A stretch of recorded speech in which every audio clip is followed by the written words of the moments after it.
Hello, my name is Carol May Whittick. Welcome to Higher Energetic Resonance Inspirations, and welcome back to the Deeper Knowing series. I created this series because when we embrace our emotions, we are increasing what we allow ourselves to experience. We learn more about ourselves. We see how much more we are capable of holding, and therefore we have more capacity to be there in a bigger way for ourselves. We cannot be destroyed by our emotions. They are illuminating the myriad of tones in our energetic resonance. We're stronger because of them. They are a gift. And if you haven't already, do consider joining the mailing list, and you'll receive additional meditation, journaling and inspiration notes for this series to help you on your journey. Also, I'll share with you links to any additional relevant resources. This week, the subject is apathy. From Aristotle, tolerance and apathy are the last virtues of a dying society. Apathy is when we enter into a prolonged state of indifference or any lack of enthusiasm or interest or even concern. We've got to the point where life is seemingly monotonous. There's this endless routine, this kind of Groundhog Day. We feel flat, we have no passion, and over time we become disconnected from our emotions. We start to feel this endless numbness, this vast emptiness, and just an overall sense of hopelessness. So what will cause apathy? Apathy can often be caused by burnout, depression, or sometimes it comes on as a coping mechanism and is protecting us from an overwhelming situation or overwhelming emotional response. Staying in an apathetic state will ultimately lead to a lack of motivation. Nothing seems to change, everything seems the same. You don't really know what to do or to feel about something, and then because you have a lack of evidence of you moving out of it, then you take on the belief that there's no good, there's nothing going to happen. A person who's feeling prolonged apathy may reduce the amount of activities that they take part in. Then, as a result of not being in contact with people so much, will have then strained relationships. And in the process of constantly seeing that things don't change and people don't care, then get into the state of believing that things cannot change, things cannot be changed, and no one cares. And then you pull back even further. So you pull further into, well, what's the point? I don't care, no one cares, I can't do anything, nothing can be done. It's a downward spiral. What I'm visualizing is almost like a vortex, like the water escaping from a plug hole. It just whirs down and everything gets pulled down into this vortex of helplessness and hopelessness and apathy. I believe that society as a whole is in a deep state of apathy. There's so much evidence, especially in recent times, that people have got to a state where they are choosing not to see what's happening in front of them, or there's a refusal to act or then react to things that are unfolding around them. So almost turning that blind eye, pretending it's not happening, or denying another person's response or alarm to something that's happening. It's been a prolonged and continuous numbing down of the emotions. If we bring the previous example into the societal example of then seeing that things don't change, nothing gets better, you can't do anything about all the evils and all the terrible things that happen in the world, or the things that we do see happening, we're powerless and we're insignificant when it comes to making any change around that or making any difference around that. And this is where we find ourselves. Yet I believe that we have reached, or we are reaching, the zenith point of societal apathy. Astrologically, if you speak to the people in the know who are well more versed in these things, we're reaching a peak point in time where truth will be revealed. And it's going to be very difficult and uncomfortable for those who choose to or try to remain apathetic during that time. From Garry Kasparov, evil does not die. It grows back through the cracks of our apathy. And then also I wanted to refer to apathy on a spiritual level. Apathy on a spiritual level is when we have a disconnect from our inner self and our higher purpose. then we're just apathetic to our existence. There's this sense of, is this it? Is this all that I came here for? And you might find yourself living an apathetic life by ignoring the sounds of your call, or deciding that you can't hear the calls of your soul. And as a result, living out of alignment with your personal values and feeling that there is no purpose to your life, and you can't find that purpose. And yet there'll be a sense of something, there'll be a sense of something niggling at you. The soul will always be crying out to get your attention, to get you to move. It's always better and more comfortable for us to make the move sooner rather than later when it comes to that spiritual apathy, to find ways to get back in contact, listening to your soul. So moving out of apathy, how do you make the shift when you're in this state of everything is worthless, everything is helpless, nothing can happen, nothing can change, this is where I am? A lot of the time in that apathetic state, it's a sense of overwhelm, and overwhelm comes from trying to do too many things or seeing too many things on your plate at any one time. So if you're trying to change your entire life, then maybe that's going to be too much to take on board, especially if you've been in stasis for so long in that apathetic state. What can you do to bring it in and break it down into manageable moments, into things that you can do now, in things that you can actually do even today? Maybe it would just come down to looking at where you are right now and being real about the situation.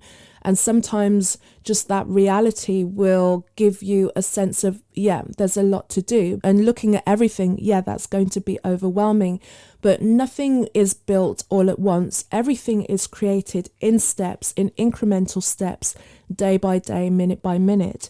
So it then comes to breaking down as to what is it that you can do in this moment to make a step towards it. If it's a big goal, if you feel that there's a lot that you need to change about your fitness, what can you do today instead of looking at the number on the scale or thinking that you're going to completely change your diet? What can you do today? It may just mean that, okay, I'm looking at the things and the choices that I've made up until this point by way of diet or by way of moving, and I'm making a decision from this point that I'm going to do less of that.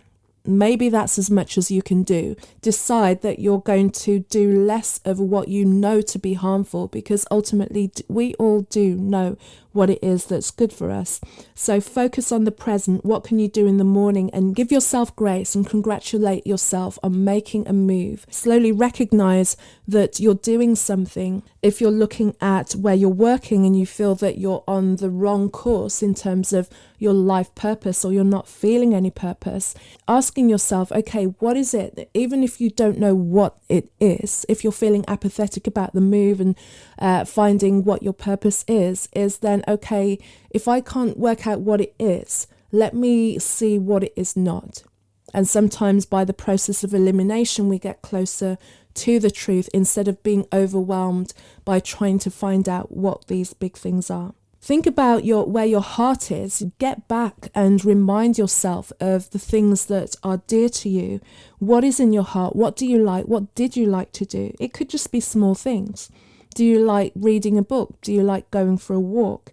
Just start to incorporate things that give you a good feeling about yourself. And again, see that as a small victory. See that as something to celebrate, so that you can start to bring the confidence in your ability to actually make and start to shift yourself out of a place of apathy into a place of more motivation. Another thing is to get some energy into your body, get your body moving. And again, it doesn't have to be signing up for the next marathon.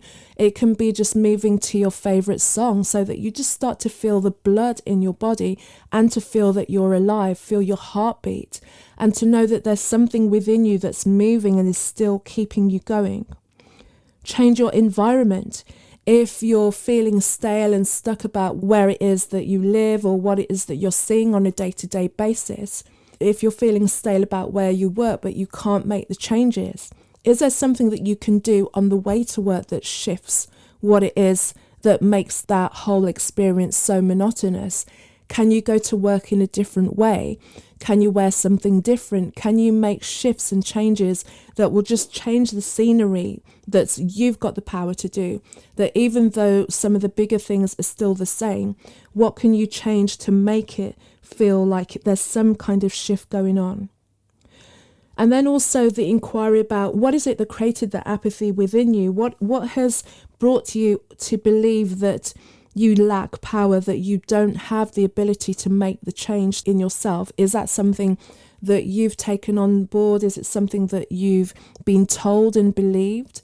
Is it because you've done nothing for so long that you believe that nothing can be done? If that's the case, then I invite you to look at people around you in your life and see when they've made a shift. Maybe there's someone around you that finally left the relationship that was draining, that they'd sat in and felt helpless in for so long. They'd become so apathetic about their situation.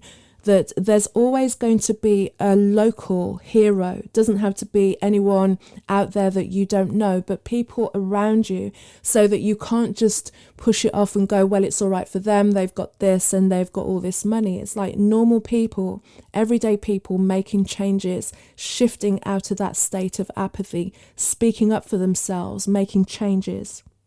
And when we have that spiritual apathy, it can be a call from our soul to say, look at your life. What is it that you want?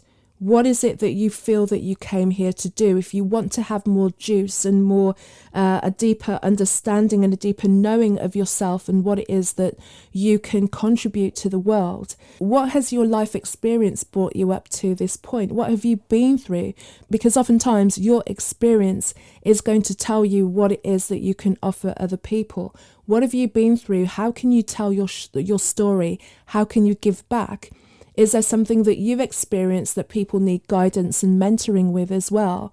By offering yourself to other people and seeing how your experience and your knowledge can make a change, that in itself will give you more confidence in the fact that you are worthy and you have something and there is something that you can do. And in itself will build up your sense of purpose and your sense of power to be able to change and make change. So what does apathy teach us?